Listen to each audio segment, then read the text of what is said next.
경찰 도둑 체포 성공. 나보다 범인을 더 잘 잡네.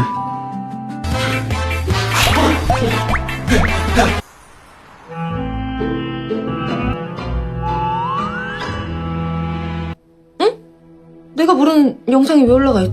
정확히 이게 어떻게 된 상황입니까? 재산상 손해에 대한 손해배상을 청구할 예정입니다. 방법 영상 알았으니까 이제 부자만 되시면 되시겠네. 아님 뭐 원래부터. 정말 미안합니다. 죄송합니다.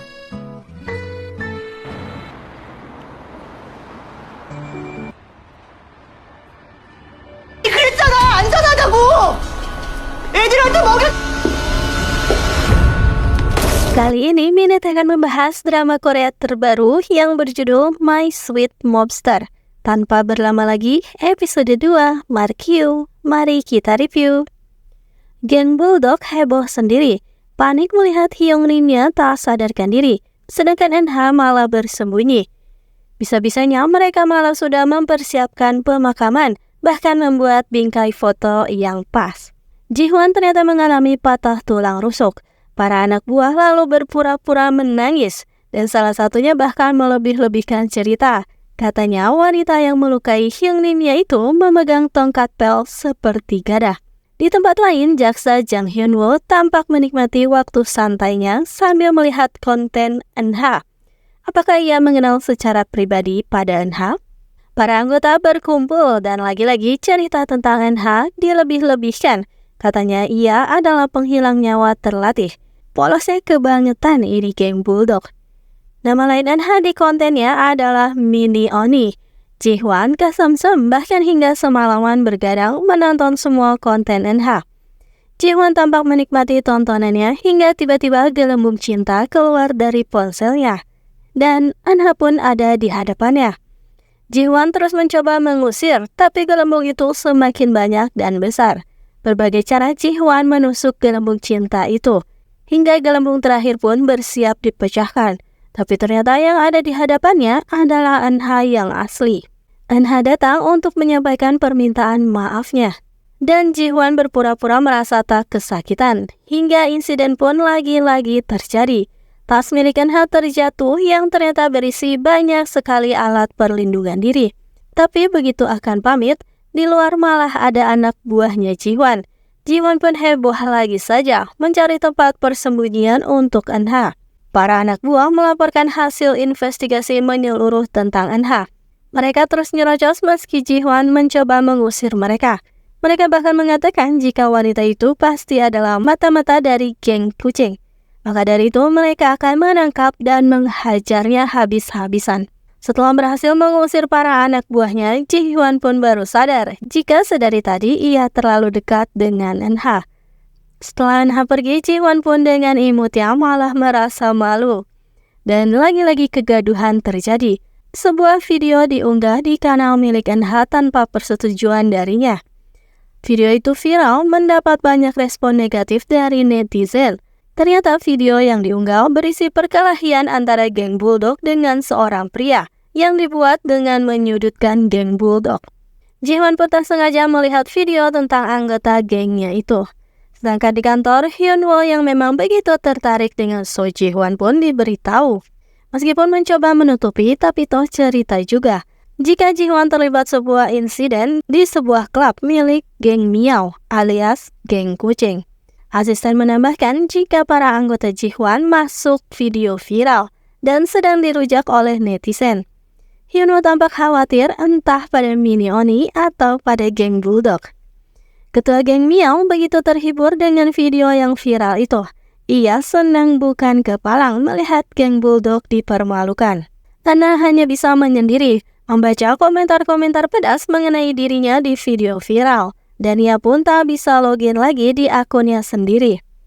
Para anggota geng Bulldog berkumpul. Tentu mereka kesal karena mereka sudah banting tulang demi meluncurkan produk baru. Tapi ujungnya malah reputasi mereka hancur karena sebuah video viral. Ji-hwan mendengar dengan seksama pendapat para anggotanya itu. Keadaan menjadi begitu kacau balau bagi Rusa House. Produk-produk mereka dikembalikan dan banyak telepon berdatangan ingin meminta pengembalian uang juga. Para anggota menjadi begitu sedih, padahal mereka benar-benar sudah mencurahkan segalanya untuk produk mereka. Namun malah dibuat hancur seperti ini. Hingga akhirnya Ji-hwan dan Il-yong mendatangi kantor manajemen NH. Aura keduanya tak main-main. Para orang-orang itu ciut dan merasa terintimidasi dengan penampilan mantan gangster itu. Il-yong tanpa basa-basi menerangkan tujuan kedatangan mereka, yaitu akan menggugat perusahaan itu, seperti akan mendapat hukuman penjara, penangguhan lisensi, juga denda yang besar karena mereka sudah mengunggah video tanpa izin yang menyebabkan kredibilitas Rusa House menjadi hancur.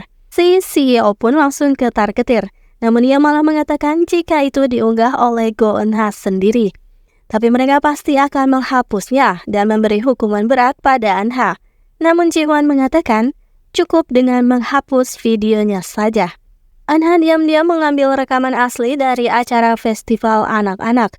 Begitu melihat Ji-hwan, Eun-ha langsung ingin menjelaskan semua kesalahpahaman yang ada. Tapi Ji-hwan malah terus menuduhnya sebagai mata duitan. Tapi memang wajar saja Ji-hwan marah. Eun-ha pun hanya bisa terdiam. Eun-ha tak ingin ini semua berkelanjutan. Dengan tekad penuh, ia pun menggugah video asli dari kejadian itu. Terlihat di video memang para anggota sudah dipandang sebelah mata oleh orang-orang di sana. Dan Ji-hwan juga melihat video baru yang diunggah itu. Bisa ditebak juga siapa yang sudah menggugahnya. Itu artinya Eun-ha tak ada kuasa untuk mengendalikan akunnya sendiri, karena ia memakai akun baru. Ji-hwan merasa jika ia sudah kelewatan pada Eun-ha. Setelahnya entah mengapa Ji-hwan malah bersembunyi ketika melihat Eun-ha dari kejauhan. Setelah diikuti, ternyata Eun-ha menjadi sukarelawan untuk menghibur anak-anak yang sakit di rumah sakit. Ji-hwan terpesona lagi pada Eun-ha. Setelahnya Eun-ha menyempatkan memberikan bingkisan di depan pintu kamar Ji-hwan.